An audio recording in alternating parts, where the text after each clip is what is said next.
Is this really the purpose of the NHS? Is this really what the NHS is for? And is this really the reason why the British worker is being taxed to death to pay for it? So what you see here is a recent march in London, and they're holding a banner that says no borders in the NHS. And thus their argument is that anyone from any country in the world can come and use it for free. Of course, people already do come here and use our NHS for free. There was the case of the Nigerian lady, in order to have her 8 babies at once, didn't pay a penny for it, and then buggered off back home. The British taxpayer paid the bill. And she wasn't the only one. This happens on a regular basis. And so, for the sake of the British taxpayer, and for the sake of the British taxpayer who have paid into the system for so many years, paying national health insurance to prop the NHS up for decades, I think this health tourism needs to stop.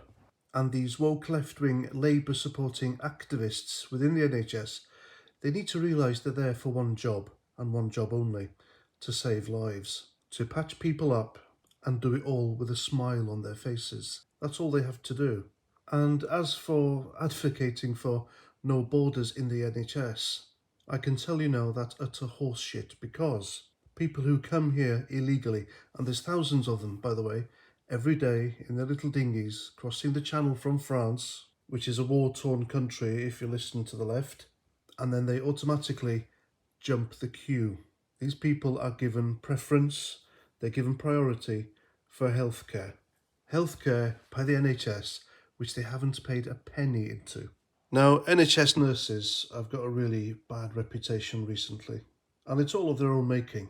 I think their reputation is down there with the police, politicians, and the mainstream media, along with left-wing politicians like Gary Lineker.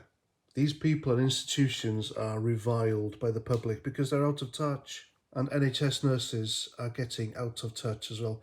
Remember, during the lockdown, there are photos of these doctors and nurses all huddled together in staff rooms having free pizzas and performing intricate dance routines in empty wards using NHS equipment so they can post it all onto TikTok.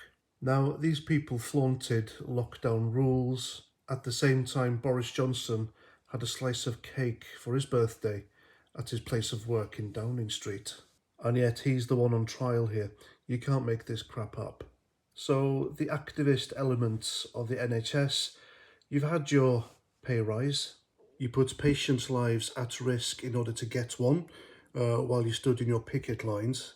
And you need to realise it's the National Health Service, not the International Health Service, courtesy of the British taxpayer.